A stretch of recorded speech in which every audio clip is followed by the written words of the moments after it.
শহীদের বিনিময়ে, রক্তের বিনিময়ে, মামলা জেল জুলুমের বিনিময়ে এবং তাদের আত্মত্যাগের বিনিময়ে আজকে গত 5 আগস্ট বাংলাদেশ আবার নতুন করে স্বাধীনতার সূর্য উদিত হয়েছে।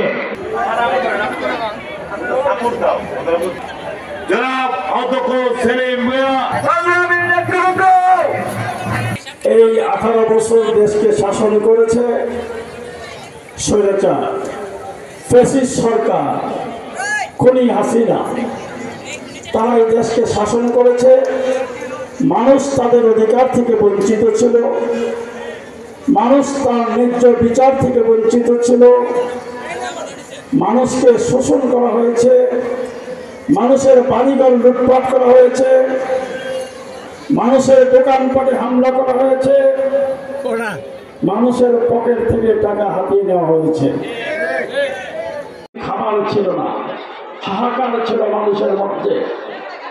কাকন, এক মুঠ কাকনের মধ্যে আলু চিকন করে কেটে তারপরে সেদিন রান্না করে মা তার সন্তানকে খাইয়েছে, পরিবারের সবাইকে খাইয়েছে।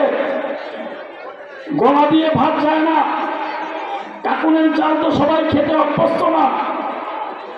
এভাবে একজন বুভুক্ষ মানুষ তার সন্তানকে খাওয়ানোর জন্য ধারে ধারে ঘুরেছে, শানকি নিয়ে, মাটির পাত্র নিয়ে, যার ঘরে ভাত রান্না হয়েছে তার কাছে গিয়ে বলেছে আমার সন্তানকে খাওয়ার জন্য। এবং 10 জন গিয়ে ওই মারের জন্য থালা দিয়ে এসেছে।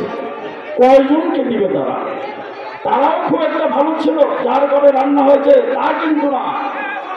সেদিন এই বুভুক্ষ মানুষ ধুকে ধুকে মরেছে। মাঝে আসতে পারে সেই আশা ব্যক্ত করে আমি আমার সংক্ষিপ্ত বক্তব্য শেষ করছি। হুদা হাফেজ। বাংলাদেশ জিন্দাবাদ, বাংলাদেশ জাতীয়তাবাদী দল জিন্দাবাদ, কসবা খাওড়ার প্রাণের নেতা আলহাজ কবির আহমেদ জিন্দাবাদ, দেশনেত্রী খালেদা জিয়া জিন্দাবাদ, তারেক রহমান জিন্দাবাদ। আসসালামু আলাইকুম।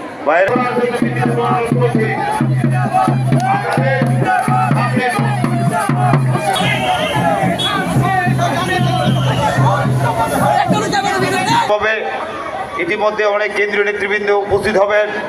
আমাদের সময় 10টা থেকে শুরু হওয়ার কথা। সুষ্ঠু নির্বাচনে দেশে হবে, সেই নির্বাচনের মাধ্যমে আমরা রাষ্ট্রীয় ক্ষমতায় অধিষ্ঠিত হব এবং আমাদের এই ফ্যাসিস্ট সরকারের দূষণদেরকে আইনের আওতায় এনে আমরা বিচার করব। আজকের সম্মেলনের প্রধান আকর্ষণ, উপস্থিত প্রধান অতিথি হিসেবে দলের বিপ্লবী সভাপতি যুবদলের নেতৃবৃন্দকে যুবদলের পক্ষ থেকে সংগ্রামী যুবদল জিন্দাবাদ, শহীদ প্রেসিডেন্ট জিয়া রহমান আমল হোক, দেশ জিন্দাবাদ, জিন্দাবাদ, তার